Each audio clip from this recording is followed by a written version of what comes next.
झेप मराठी, आरसा महाराष्ट्राचा। लग्न समारंभातून लंपास एवज केला हस्तगत। धुळे तालुक्यातील विंचूरच्या लॉनमधील घटना। सोन्याच्या दागिन्यांसह 86,000चा मुद्देमाल जप्त।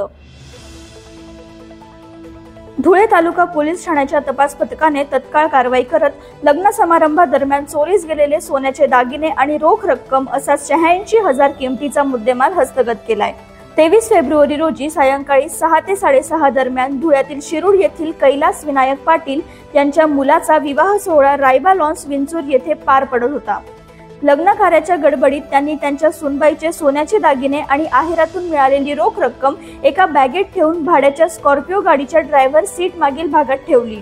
मात्र एका क्षणासाठी गाडीचा दरवाजा उघडा ठेवून ते बाहेर गेल्यानंतर अज्ञात चोरट्याने ती बॅग चोरून नेली। या प्रकरणी पोलीस ठाण्यात गुन्हा नोंदवण्यात आला आणि पोलिसांनी तत्काळ आपली तपास चक्रे फिरवली। तपासादरम्यान संशयित आरोपीच्या निवासस्थानी झडती घेण्यात आली।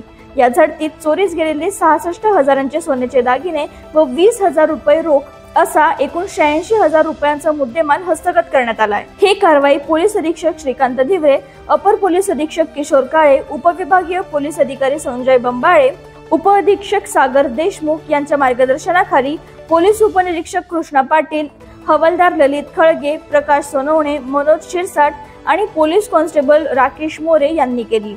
तसेच याबाबतचा पुढील तपास पोलीस हवालदार ललित खळगे करत आहेत। प्रतिनिधी कार्तिक सोनवणे, झेप मराठी, धुळे। अशाच वेगळ्या आणि ताज्या बातम्यांसाठी पाहत रहा झेप मराठी, आरसा महाराष्ट्राचा। संपादक प्राध्यापक अनिल चव्हाण, धुळे।